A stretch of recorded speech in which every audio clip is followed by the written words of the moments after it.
In life, the guys who are the achievers are the guys that believe in passion. If you got passion for anything, whatever it is, with passion, you can succeed in anything. When you go through this life, it's a world that's ever trying to change you. Imagine what you could accomplish if you weren't afraid to fail. But I would say focus on progress, not perfection. You don't need to know every step of the way of how you're going to get there. You're going to get there. Now that's a success story. Welcome everybody to this episode of Success Stories. I'm Steve Cross, the host, and today we have with us Rob Berk, the President of Berk Enterprises. Rob, appreciate you taking time out of your busy day and spending some time with us. Well, I feel honored to be selected, and Steve, to meet you with those great glasses, I mean, made my day. So All right. I'm all pumped up and ready to go. All right, appreciate it. Let's get rolling. I'm going to start you where I started everybody else out at. When you think back of your professional career and your success story, where does that success story begin for you? Where does it take you back when you're telling somebody that story? Well, being a family business, there's definitely an advantage of having a family business because you got your folks that kind of started the whole thing way back when with a very little a bit of amount of money. And they started the ball rolling in the right direction. I'm actually the second generation, but took it and kept growing with it. So my dad, kind of the story with me begins the story with him. He was a grad student from Ohio State University, and he majored in chemistry. And of all things, he came up with a formulation for a insecticide to kill bugs. Something you'll hear every day. And when he came home from Ohio State and lived with his folks, and he brought this product, which he called Quick Kill, to the local market. And the story was he went to the courthouse and he said, "Hey, you have any problems with bugs here?" "Well, yeah, we all do." So he sprayed a little bit, and the bugs start coming out of the woodwork like crazy and walking 5 or 6 steps and then keeling over. And the guy said, "Man, this stuff is great. What is it?"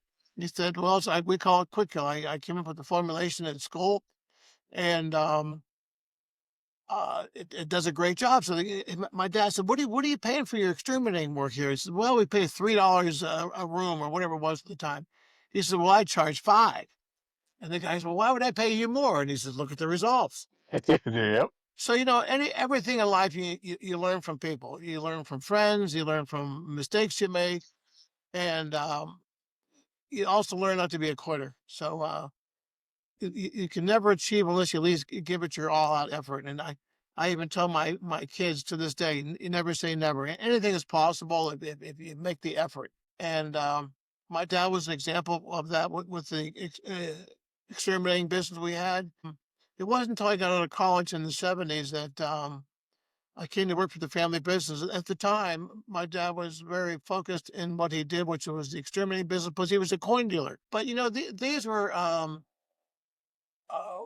products and subject matter that he did that I wasn't really keen on. I mean, I grew up with it, but didn't really get me excited about, killing bugs or whatever it may be.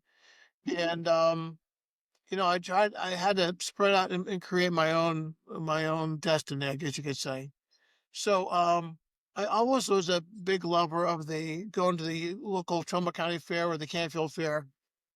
And I noticed that walking the fairgrounds, there was a lot of paper products being used there. Now, again, our company, we had 3 companies at the time, and the one company was Warren Paper and Sanitation. So we carried all kind of paper products. And that include paper towels, toilet tissue, and so forth. And to a limited degree, paper cups and napkins and whatnot. But when I went to the county fair, I noticed all these disposables being used there, but none of them were coming from Berk. So I asked my dad about it, and, he said that wasn't really my focus. So he said, "Why don't you go out on the road as selling? You can help out the company and learn in the meantime." So I hit the road, and I saw a lot of opportunities. And one of the biggest ones I noticed was there was a guy out of Canfield by the name of Don Hoover. He was the lemonade king. That guy had lemonade stands all over the Canfield Fair. And I came up to him and I said, "Mr. Hoover," I said, where are you buying your cups?" And he told me, and I said, "Well, how much do you buy at a time?" He said, "I buy 100 cases. Well, 100 cases, my guys, this is guys, he's a monster, monster in the industry.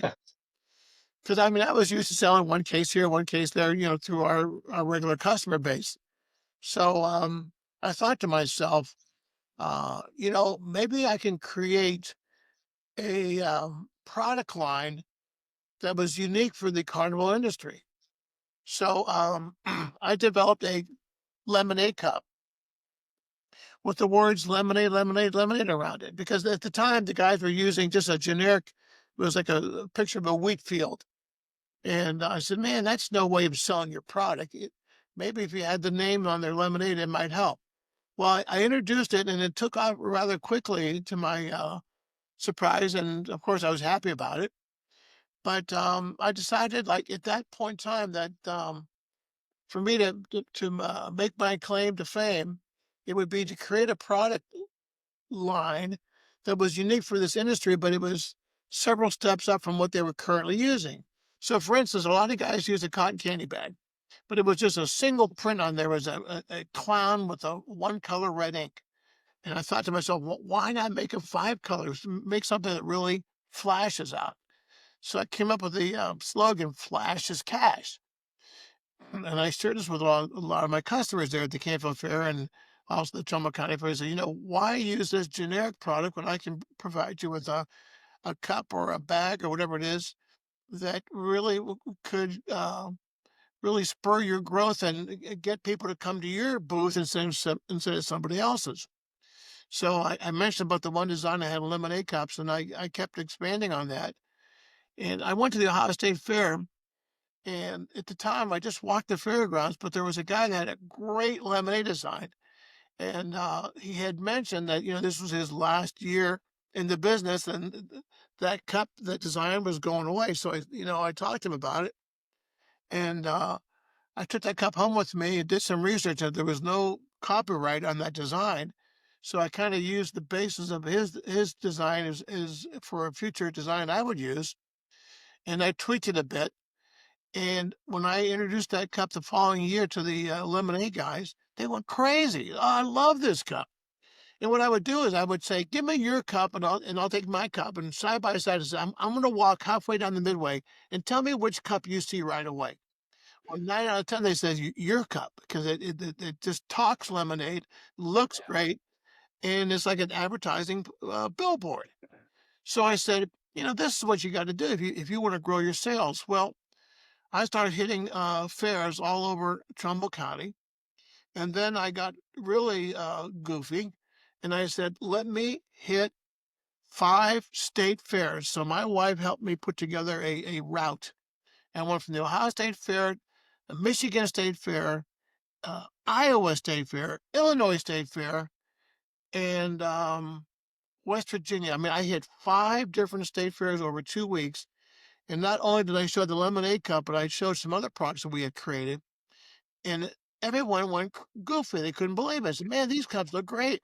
I said, not only that, but I said, what are you paying for your product now? And it was X. I said, hey, my price is Y. I said, it was actually a little bit cheaper. I said, it's a win-win for you. Plus, I suggested to a lot of these guys, hey, why don't you go to a custom print cup with your own design? And no one had ever been approached with that. So this became the claim to fame. And we, at that time, I created a division of our company called Berk Concession Supply, because beforehand we were called Berk Paper. And I said to myself, well, Berk Paper, the first thing you think about is copy paper, or you don't think about the supplies that we sell. So I changed the name of the company to Berk Concession Supply, and I started hitting our products coast to coast. And we really got a tremendous following. So around the same time, I got a sample of a cup from a company out of Canada. And it was a cup like I had never seen before. And I took a sample with me, and I started showing some of the people that I knew in the area. And I said, what do you think about this bottle? Actually, it was a bottle. It was a clear bottle, almost the shape of a Coke cup, the shape of the bottle. And I said, what do you think about this as a refillable cup? And again, they went goofy. Man, this is a great idea. I love this thing. So guys that never really sold drinks started buying these cups. I remember the one guy, Al Bozich, and he was basically a pizza guy. He did very little with drinks. He said, send me a case. Well, the case sold out, I guess within the hour. He said, "Give me 5 cases," and then 10 cases. Well, the next thing you know, people throughout the area were buying these cups like crazy. And I was kind of like the go-to guy. Hey, what's the newest product? What's your latest Mhm. product? Because everything you touch turns to gold. And it was really a fun run. And as a developer of this product line, this category, we really put a name for ourselves, our company, Berk Concession Supply, on the map. Because of that, it really allowed the company to grow. Well, the question is, where can you go from here? Well, Yeah. I decided to do something that some people were dabbling with, but I was one of the first in our area to do it. And that is, I decided to make a trip to China to go to one of their trade shows in Guangzhou, China. And it was like that trade fair that did everything that China produces was available at this fair. So, What year were you? What year was this? say late 1990s, Late '90s. Okay. late 1990s, guys. So, what I did was I started working on the internet and I started reaching out to these different companies that make cups and things like that. And I'd ask them a question. I typed them a question and I had to wait the following day for an answer. And the answers were typically yes, no. It was crazy. I said, man, this is too much. But again, this is the very beginning of dealing in China. And I decided to take a lot of products that we currently bought domestically in the States. And I filled up a suitcase with these products. And I also brought a bag, like a duffel bag, that I filled with these cups. And uh, over the next 2 weeks, I picked 5 different cities in China. And I met all these factories I had found through a site called Alibaba, which is equal to today's Google. And I put out these inquiries to all these different people. And I said, I'm going to be coming to this hotel on this day. Bring a rep down to your place, and I want to show you the products I've got. Well, I had a friend of mine out of Deerfield, Ohio, who was an importer of fireworks. And he said, you got to talk to Rose. She speaks English great. And without an interpreter, you're dead. So I reached out to her, and she said, yeah, I'll come. I'll help you out. So the first meeting I had, I arrived in China at 6:30 in the morning, took a shower. At 9 a.m. was the first meeting. And I'm waiting for Rose to show up. So there's a knock on the door. And, Rose is here. Well, it was the first appointment. So I'm just looking at them. They're looking at me. So I said, I kind of waved my hand like, come on in. I don't know what to say. I don't know a single word. Yeah. Right. So they sit down and I said, you speak English? And the girl said, a little. So I said, do you have this item? And she looked with her boss, each other, and they both looked at me together. They said, what? So I said, oh, man, I am in trouble. Just then, Rose shows up. Thank God. So Rose never met me. We just talked on the internet. And I said, help me translate. I don't know anything here in this country. So she sat down next to me, and I started showing these products to these factories. I said, ask them if they make this item. And then the whole conversation was she would ask the question in Chinese, they'd go back and forth with her in Chinese, and then they would give the answer. And for the next 2 weeks, every meeting was like that.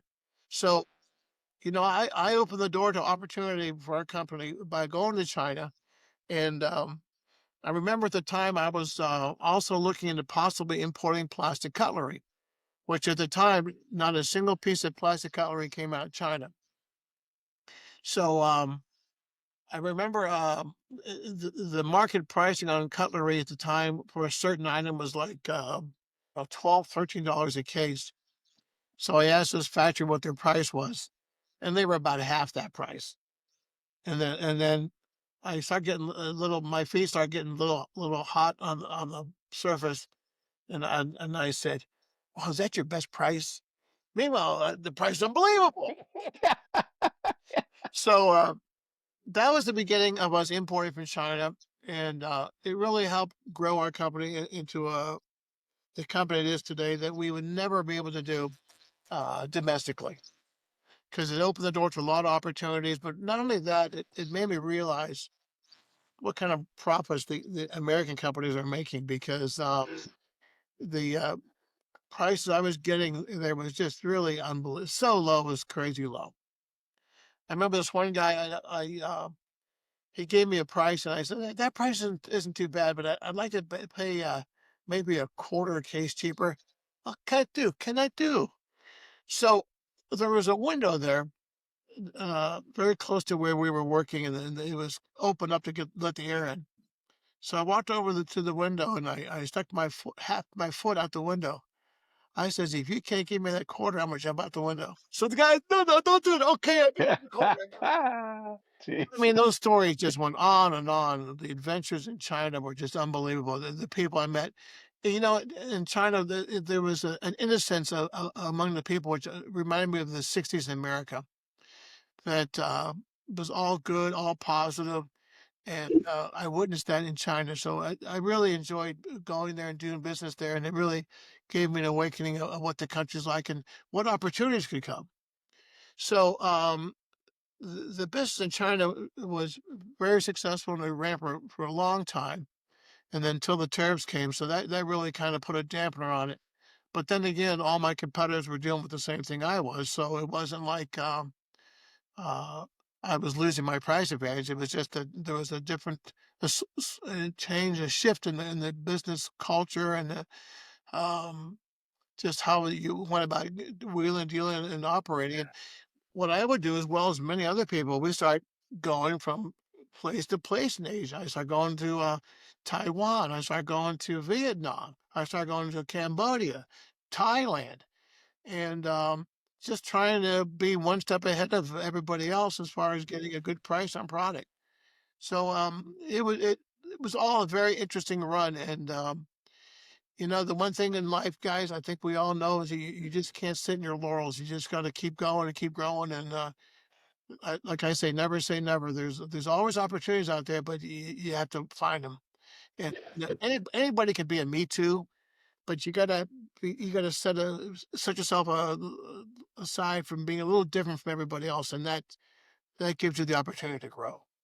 Yeah, for sure. What type of growth did you see over that period of time then in terms of numbers from not real numbers, but maybe percentages from the Yeah, I'd 70s say when you 30, started? yeah, 30 to 40% a year. I mean, it was just Oh, wow. pretty explosive, and it was interesting. But what was really interesting was just learning the culture of China and talking to the people. And you know, after a while, you know, they become your friends. So that was cool, and they'd come visit me, and it was just a whole new horizon, just entering the world of China. And you know, there's always the fear, hey man, I'm going into a communist country. You know, had to get a passport and a visa, the whole schmear. And there was always the concern. I wonder if I'm going to say something wrong, do something wrong, and next thing you know, I'm going to end up behind bars. Yeah. But you know, that never happened. But I remember in the early years in the 19 just like 1990s, 1997 actually. But wherever I went in China, everybody they gawked like, "Who is that? What is that guy? You know, he's not Chinese. Where is he from?"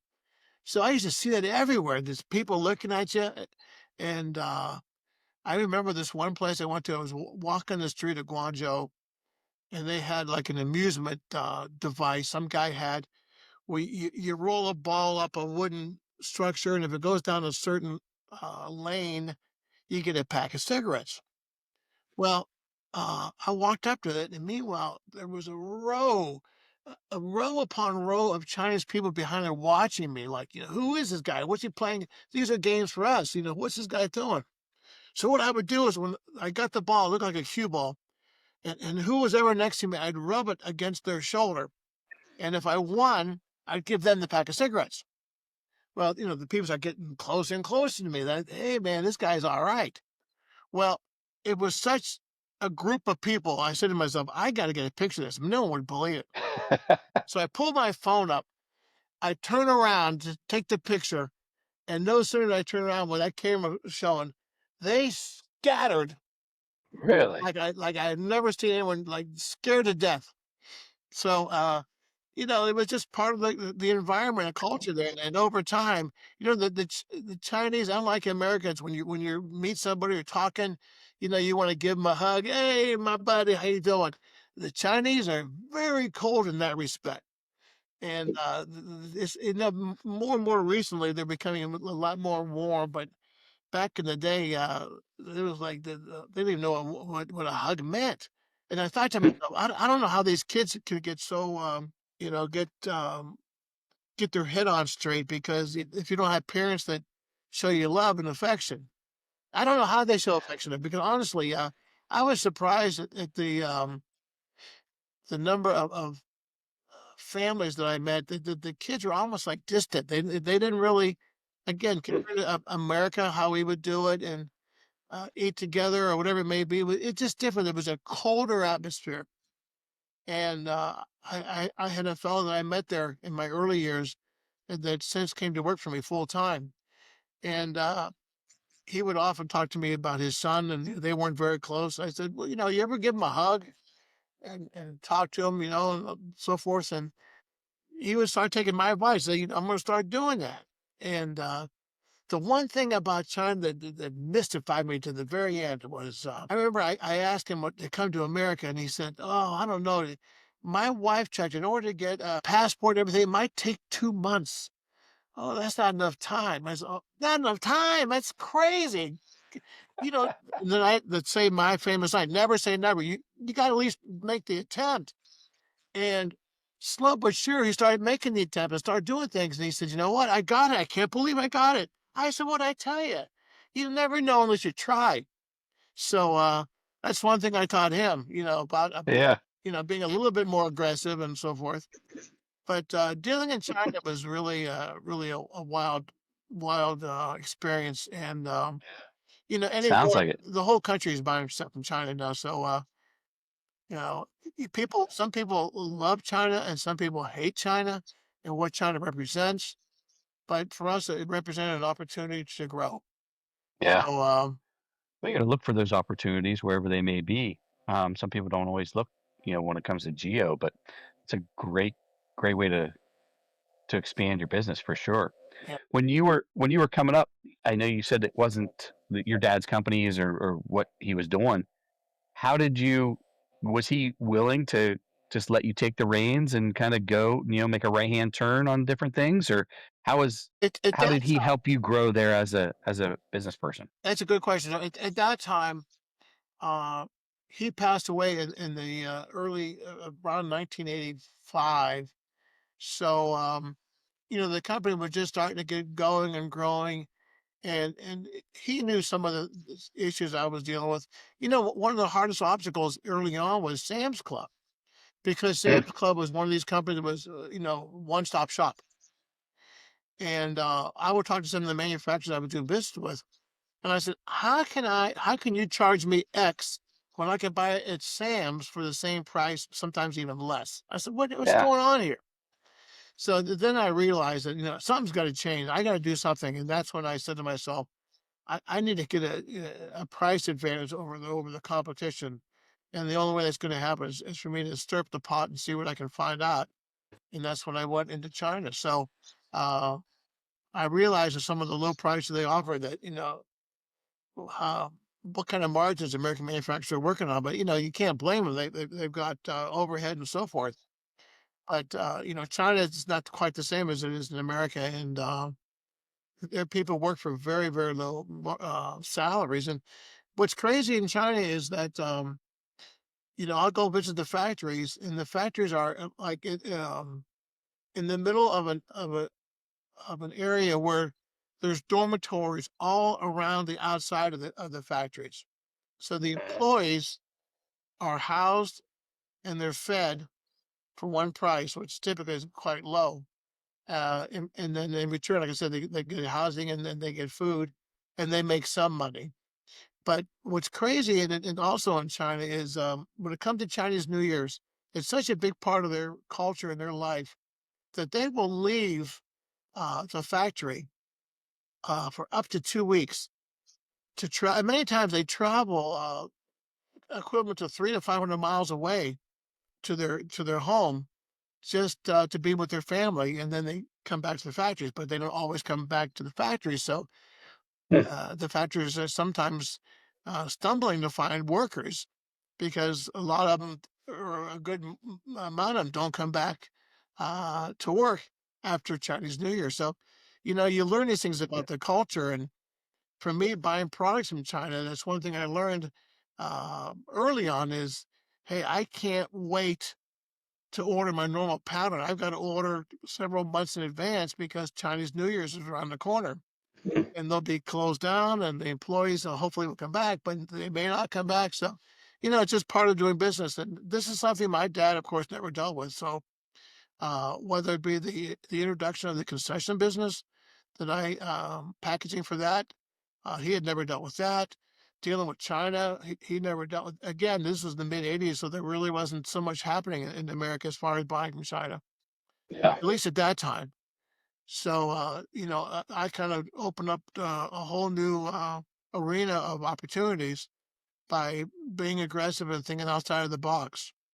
Yeah, for And sure. I'll give you a little tangent now, but the other thing, the other hobby that I have during the same time as I was working for the family business was collecting pinball machines. So, I'd buy onesie, twosie, one here, one there, one, two there. And I start realizing that my favorite era were pinball machines made from the 1960s. These are games I played growing up. So I decided to start putting some ads in the publications that dealt with this industry. So I started getting phone calls, and my first phone call was a guy out of Waupaca, Wisconsin. Hey, I got 10 games here, and I'll sell them you for $100 each. This is, I'll be down next week. I'm coming. So I bought those 10. Then I got a phone call several months later from a guy in Halifax, Nova Scotia, and he starts reading off a list of games he had that I was looking for, all from the '60s. So I was just foaming at the mouth. I gotta have them. So I flew down there, saw the games. He had 150 there. I said, I can't buy all these. I don't have the money for it. But I did buy some, and I had one of our workers go there and pick them up. So the little side story is I had a friend of mine that worked at U-Haul here in Warren.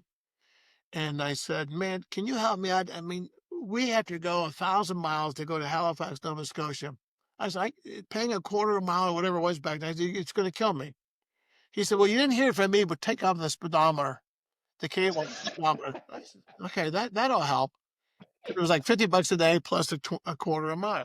Yeah, yeah. Well, the guy that works for me, older guy, he goes to the border, and the guy looks for asks for his paperwork. He said, so he's reviewing it, and he says, what's your speedometer reading? And just mysteriously, the same reading that when he left 1,000 miles ago. So the guy looked at him and says, whatever happened, you better fix this.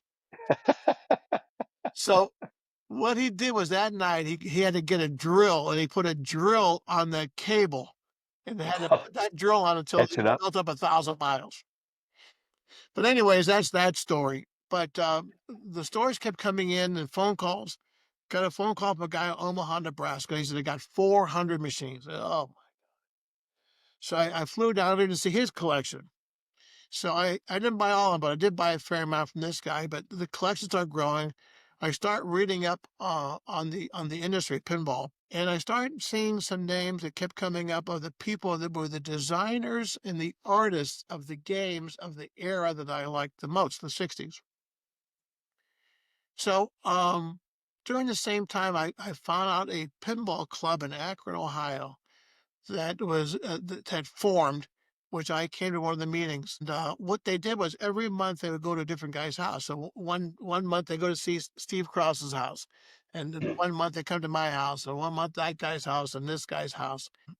I said to him one of the meetings, I said, why don't we? Wouldn't it be cool to have a national pinball collectors convention where we could just all be together, not only our little group at Akron, but people from all over the U.S. So they just kind of blew it off. So I decided in 1984, I put out a questionnaire and that was published in one of the pinball publications. Would you be interested in coming to a national pinball collectors convention in Chicago, which is the home of pinball?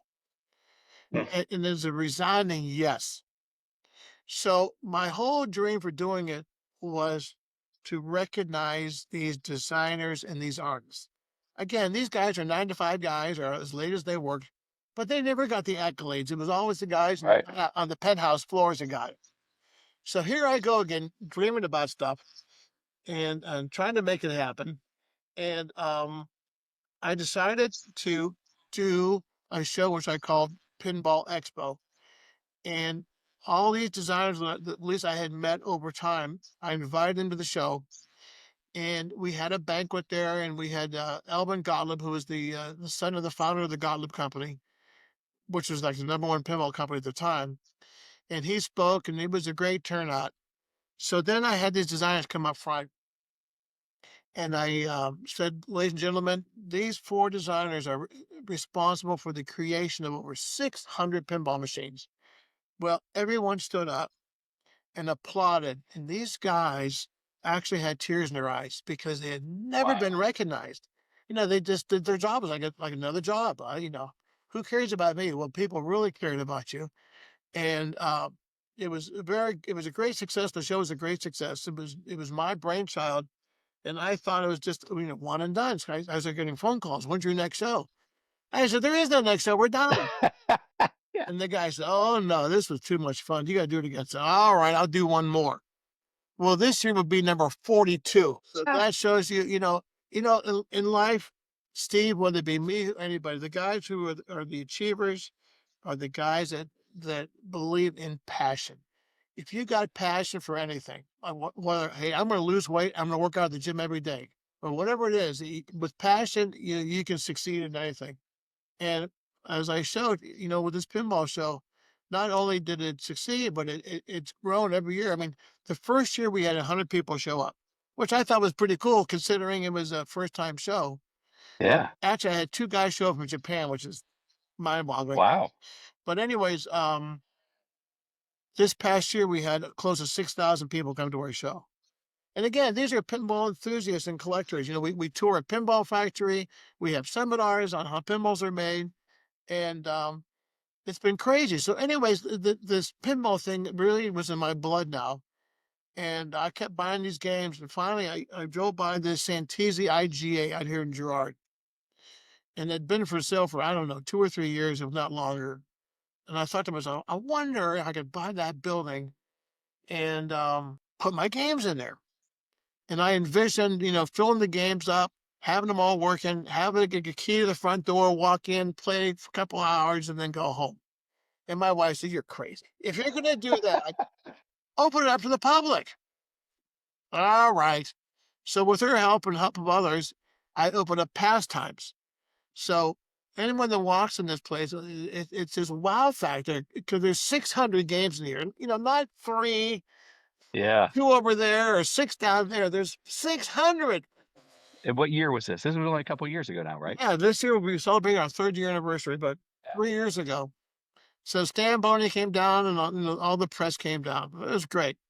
So the following year number 2, my family arranged for more press to be there again to help us salute the 2nd year anniversary. So Stan Boney's there again, and they're getting ready to close up, and my daughter said, hold on, I got to show you something.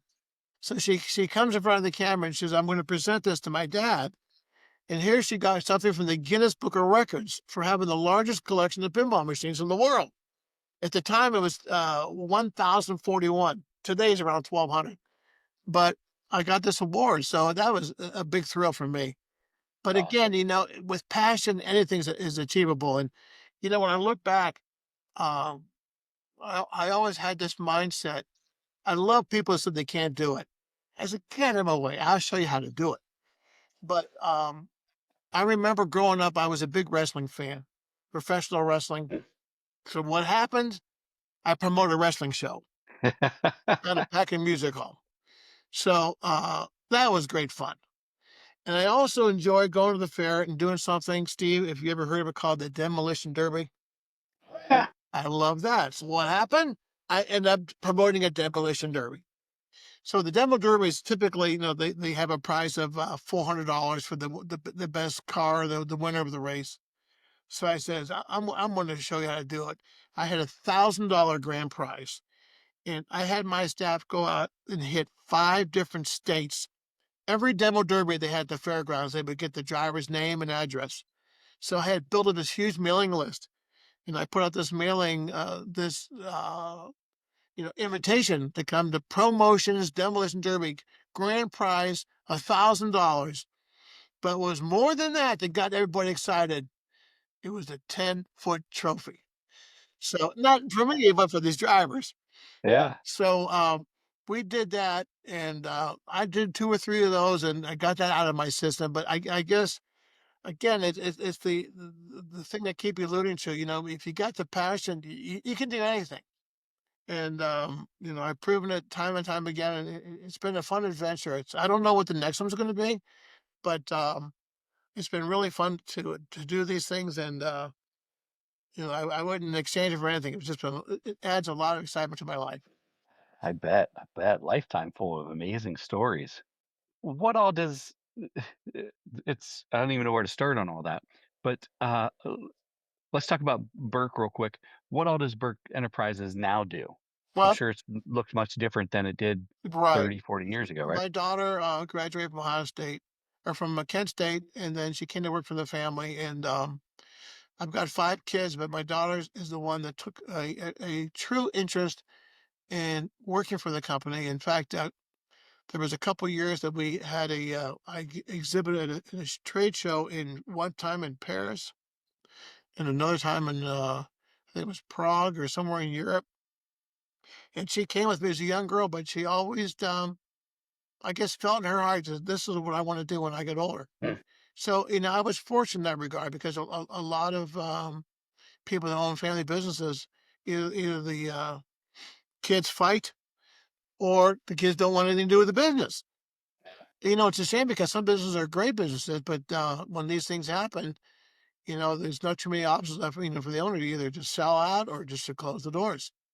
So she had a great interest in being part of it, staying with the company, and growing with it. So she's with the company today. So it's because of her that I've kind of gone into semi-retirement. But yet, I will say this: um, she has the love for the business, but I don't know if she's got the passion, because she's so young in the family business. A couple of years.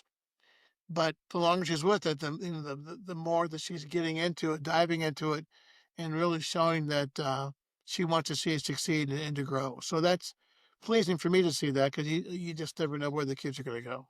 Right, right. Now with Pastimes, how many pinballs machines do you have there now, did you say?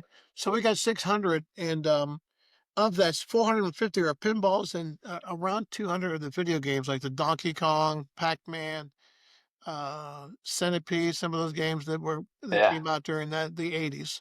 Yeah, the But classics. um, those games just don't work by themselves all the time. You need a staff of people. We've got 5 techs here, and we're open Thursday through Sunday.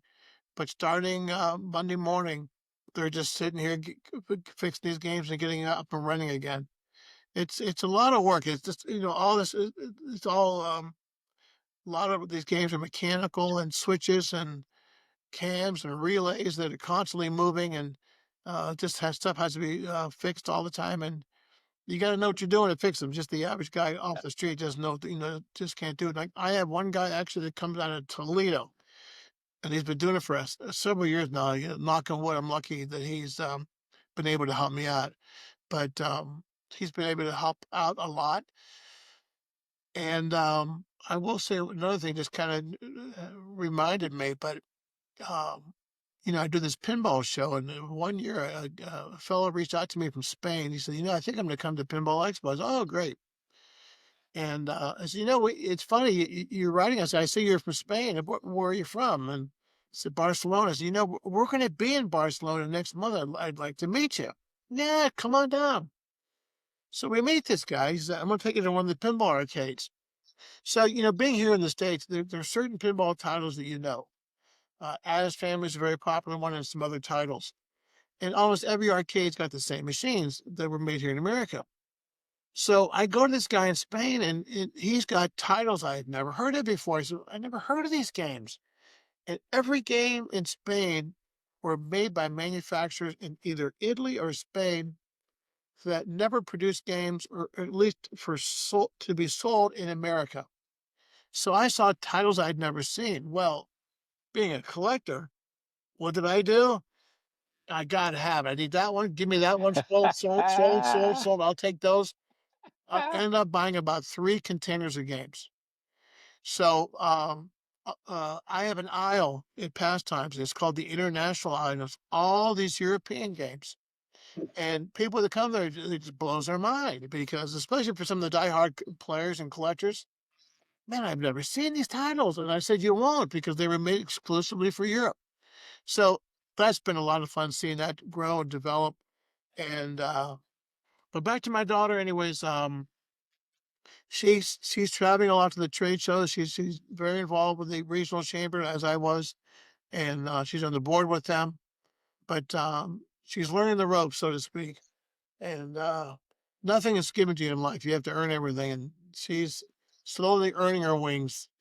Yeah. And it's been fun to watch it happen. Yeah, I bet. I bet watching that next generation take over and kind of pass the torch, right? Oh, you got it. Yeah. So I know you said you didn't know what's next, but you got to have some inkling of what's next for you, right? Well, I mean, for me, it's traveling. I'm traveling more than I never did. But it's for her. You know, we recently hired a national sales manager who is with one of the major food manufacturers, and it's kind of out of his element. But he was excited for the opportunity to work for our company, and you know, in some cases, when you have a large company, um, someone that you may approach to come work for you, they can either get excited or say, "You're another me too." But what got him excited was he just saw an opportunity to see our company grow in some different directions. I mean, the one thing that we've done that's been we've been very fortunate is we've been able to sell the Chipotle chain, the oval bowls they use for their burritos, and you know, we're currently selling. We're one of 3 suppliers that supply Chipotle with this product. But, you know, he saw an opportunity with our company, and, so it's exciting for me to see him come on board, to bring a fresh perspective, Yeah. uh, and, a desire, and a passion to help us grow and for him to kinda be there with us as we grow together. So that's exciting for me, and that's kinda what I see the future doing. My son is what's school at Ohio State, currently works for Express in logistics. So I'm just waiting for the time when he says, "Dad, I'm ready to come on board as well." So he he's going after his master's degree now, so he'll be done with that here about another year or so. So to have one family member is great, but to have two of them is even better because you I know bet. nothing beats family. No one cares like family. No one puts the push like family. So that aspect of it gets me very excited. I bet. Rob, thank you so much for sharing your story. It's been I don't know how many Not your times you've ordinary told these story. stories, Not your but ordinary they're story. they're amazing. Yeah, not an ordinary story for our audience for sure. But we didn't get into the nuts and bolts of building a business. But I think there's just a time and a place to tell the stories and the experiences that people go through of not the strategy, but just how I did it, what I do to build this, what did the day to day look like, and what were those big pivots or those decisions like going to China and things of that nature that had a I huge mean, that impact. was a major deal because for me, Yeah, you know, our company at the time our sales were anemic compared to today. You know, to borrow $100,000 was like a lot of money. I remember going to Second National Bank at the time and said, "Look, we need to borrow 100,000. I was importing from China." So I got the loan, but that money got eaten up real quickly. But you know, it helped us to keep going and keep growing. And you know, another thing for your listening audience, I can say is remain humble. I tell this to my son all the time. Uh, you know, as a friend of mine said in the concession business, remember your friends going up the ladder because you might need them when you come down. yeah, that's a But good one. you know, you always hope that things go in a positive way and you keep going and growing, but you never know what life gets you. And I always say it's God's test. You know, if you go run through some bad periods, He's just trying to make you tougher for any future consequences that you might be dealing with. Yeah, for sure. For sure. Well, Rob, thank you so much for being on. I appreciate you so much. It's good, nice to get to know you. I'm looking forward to getting to know you off camera as well and cultivating that relationship a little bit. But thank you so much for sharing your story. Do you know, are you or the companies active on social media or anywhere that Well, people could follow along?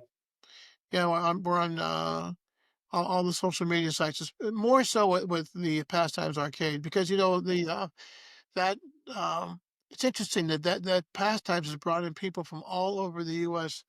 and all over the world that have come here to see this museum. They read about it, they hear about it, but they want to see it. I had one guy come from Poland.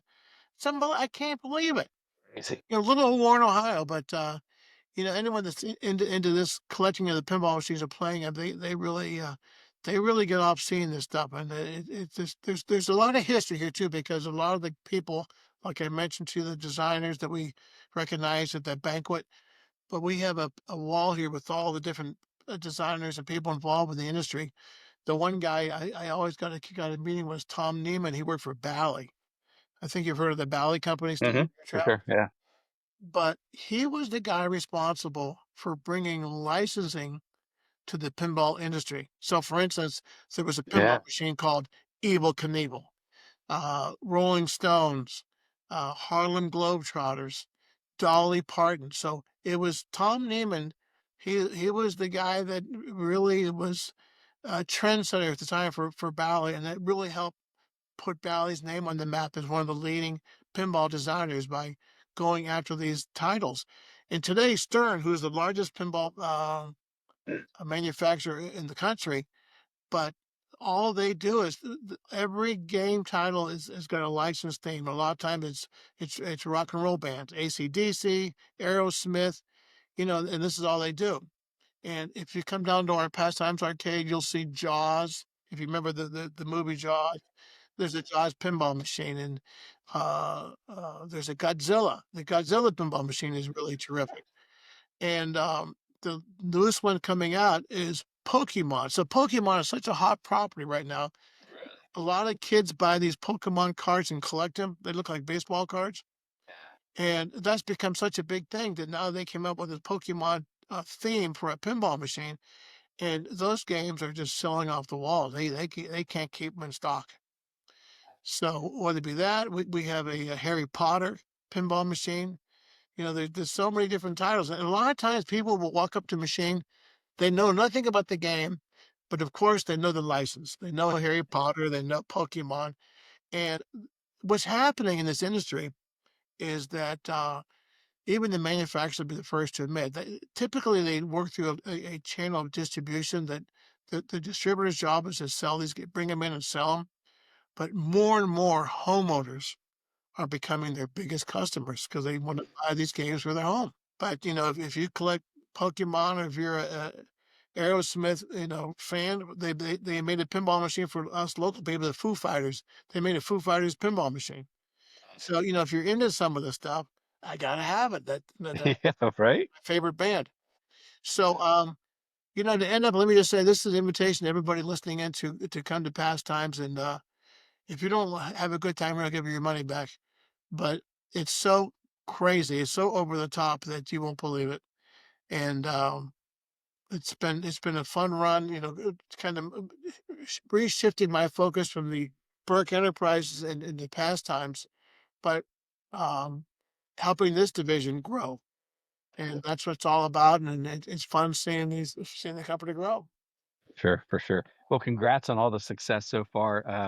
I'm excited to hear what the next venture is because I feel like you got something up your sleeve. So, I was thinking well, about selling eyeglasses, like white frame eyeglasses. yeah. Well, hey, you got an audience. You got a segment. But it's All been right, great Rob. being with you guys. Appreciate it. You and the whole team there for helping put this together. And uh, Appreciate anyone listening is welcome to reach out to me anytime they like. appreciate it, Rob. Thanks so much, everybody. Stick around. More content to come. We'll have all Rob's contact information and the websites and everything to be able to get in touch with him and to visit Pastimes here in Northeast Ohio. Appreciate you, Rob. Thank you. Take care. Yep.